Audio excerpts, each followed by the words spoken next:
Ladies and gentlemen, boys and girls, Trailblazers and Trailblazerettes, gather around and prepare yourselves, for tonight we journey once more into the Design Gazette, the show where we get to explore the most super, the most mecha, and of course, the most magical aspects of your favorite characters' designs. Tonight, I have the honor and privilege to introduce you to a beacon of hope, a warrior of flame, and a remnant knight of Glamot's glorious iron cavalry. The world knows them as strategic assault mecha and infamous Stellaron hunter Sam.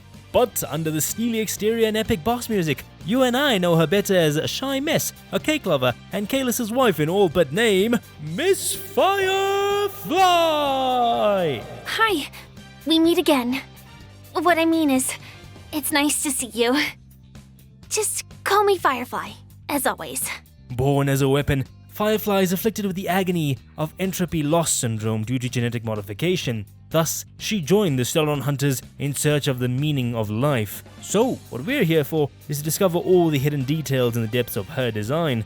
But before we get into all the nitty-gritty, my beloved audience, I would like you to take a moment to cast a spell of appreciation by hitting that like button, send me an activate down below, and be sure to subscribe for more videos dissecting all the details of your favorite mecha waifus. And with that, let's jam. Sam, Iron Cavalry of the Firmament Frontline, Firefly Type 4 Strategic Assault Mecha. To others, it's a weapon for opposing the swarm. But really, it's just me. I know Sam is the cradle of my vitality and the meaning of my existence, but I hope it isn't all of me. Like you, when Firefly was revealed to be Sam, my jaw hit the floor. But after picking it up, tightening my belt and diving into the intricacies of a design, I came to realize that Hoyoverse did something very clever with how they constructed this twist. See, Star Rail characters usually have the design influenced by a specific theme or culture, be it film noir, the Renaissance, or Western cowboys. But in Firefly's case, there are two extremely different subcultures that a design is rooted in, one being Super Sentai, and the other being magical girls. Super Sentai is a subgenre of Japanese fiction that features a team of superheroes who transform into powerful warriors to fight against evil forces. Meanwhile, Magical Girls is a subgenre of Japanese fiction that features a team of superheroes who transform into powerful warriors to fight against evil forces. Super Sentai is unique because of how it features transformation sequences where each character has a color-coded outfit, pose, and role on the team. On the other hand, Magical Girls feature transformation sequences where each character has a color-coded outfit, pose, and role on the team. But, by far, the biggest difference is that Super Sentai has heartfelt themes centered around personal growth, overcoming adversaries, and friendship, but Magical Girls have personal growth, overcoming adversities, and friendship. Maybe the twist was more obvious than it lets on, because if you look at these genres from a distance, they look completely different. One is more enjoyed by boys and focused on action and teamwork, while the other is more enjoyed by girls and more focused on their personal growth and daily lives. But when you break down these genres to their core elements, they are one and the same. Similarly, when you look at Firefly and Sam, they couldn't be more distinct. One is a combat-focused mecha warrior that you use in battle, and the other is a simple and seemingly normal girl that you use to explore the world. But when you break them down, they are one in the same. And that is what I mean when I say that design-wise, the twist was very cleverly thought out.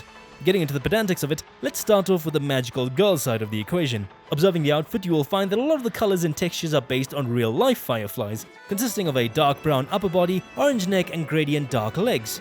The texture and structuring of the outfit is insect-based, and she also has a wing in her hair and a little yellow accessory tied to her back that looks like a firefly's tail.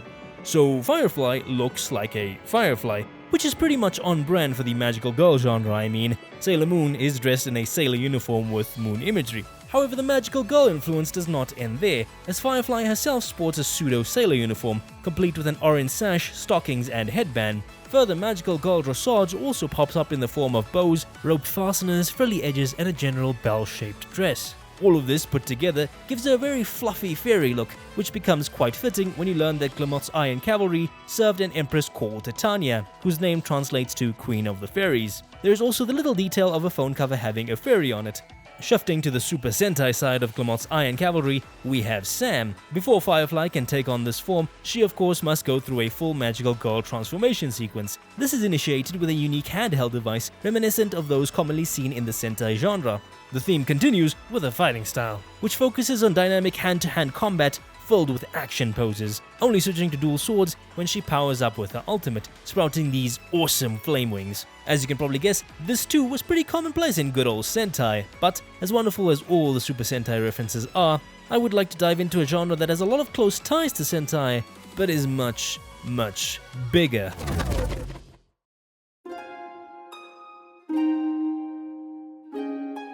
From the day I set foot on the battlefield, I knew that my blazing wings would eventually be extinguished. All I can hope is, before I return to the Earth, I'll be able to see the brightest light in the sky. The mecha genre, short for mechanical if you didn't know, is a popular subgenre of science fiction that centers around giant robots or mechanical suits, typically piloted by humans. These stories blend action, technology, and drama to create compelling narratives centered around these powerful machines. More than Sentai, I would say Sam's suit is inspired by the mecha genre, as it features angular silhouettes, segmented plating, and an armored mask, which are all characteristics of mecha design.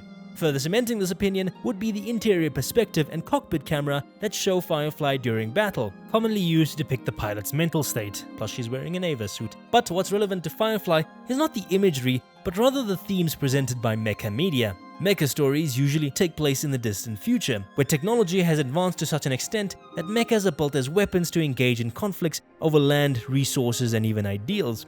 This setting explores complex topics such as the bond between man and machine, the ethical implications of advanced technology, and of course, the impact of war on the people fighting them. War is a big theme of Firefly's design, or at least Sam's part of the equation, with most of his voice lines and copywriting taking cues from military jargon. Sam was genetically created as a soldier for Glamot's Iron Cavalry, but in war, soldiers are no different than any other weapon, and the fate of a weapon is to be used up and discarded after it has served its purpose. Pain, suffering, death, all of these things are meant to stop humans, but a weapon will work regardless. A good weapon will work regardless of the lives it takes. A good weapon will work no matter how many allies it loses. A good weapon will work even on the brink of death. For AR-26710, the battlefield was the only home she ever knew, and war was the only purpose she was ever created for. Anything else was unnecessary on the battlefield. The deaths of her comrades were celebrated as noble tributes to Her Majesty. The ultimate honor for any soldier would be to give everything for the glory of Glamot's Iron Cavalry. In fact, in the real world, there is a saying that fireflies are actually the souls of dead soldiers. And in that case, the only way AR-26710 would ever leave this hell would be as a firefly. Fireflies are such magical creatures, aren't they? They may throw themselves at a flame or suddenly grow old. But every night before that, they will shine brighter than the stars. The copywriting of Firefly's eidolons are unique because of how it is written in the form of one cohesive poem.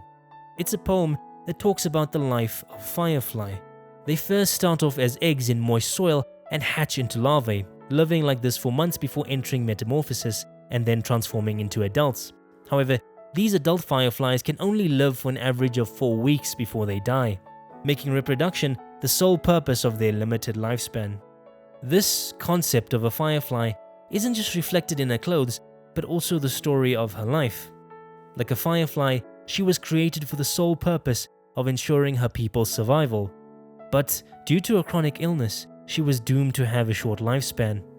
In the animal kingdom, this might be a normal occurrence, but to a human, it is fleeting, unfair, and cruel. A life cut short will always be a tragedy. However, in the grand scheme of things, the reality is that every life is short. And just like fireflies, all of us are living on a timer. But fireflies are not known for the span of their lives. They are known for the brightness of their light. These specks of light draw us in, dancing brighter than the stars. Even if it is short, there is so much left in this life that she has yet to experience. The desserts she's yet to taste, the places she's yet to see, and the people she's yet to meet. Yes, there will be moments where that light flickers, where sad things will happen and everything may seem hopeless. But even so, fireflies teach us how to live in the dark.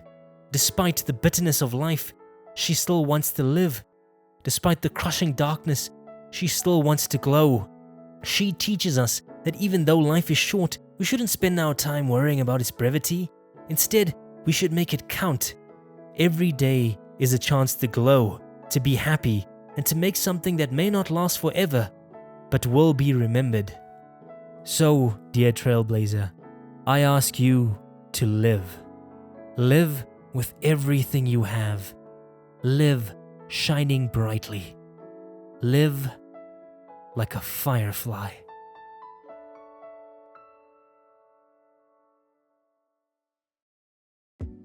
And that is a wrap on episode 14 of the Design Gazette. If you enjoyed our time together, be sure to help me out by liking, sharing, and commenting down below on some of your favorite things about Firefly. Patreon's in the description if you want to buy me a coffee, and if you're new around here, hi, I'm the starward Crusader, and I have a whole series of Design Gazettes and story recaps for you to enjoy by hitting that big red button.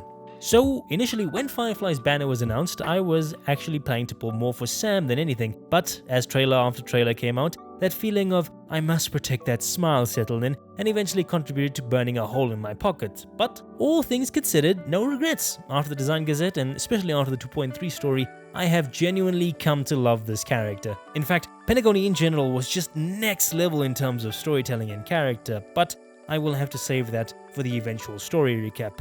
So, until then, dear Trailblazer, may your journey lead you ever starward.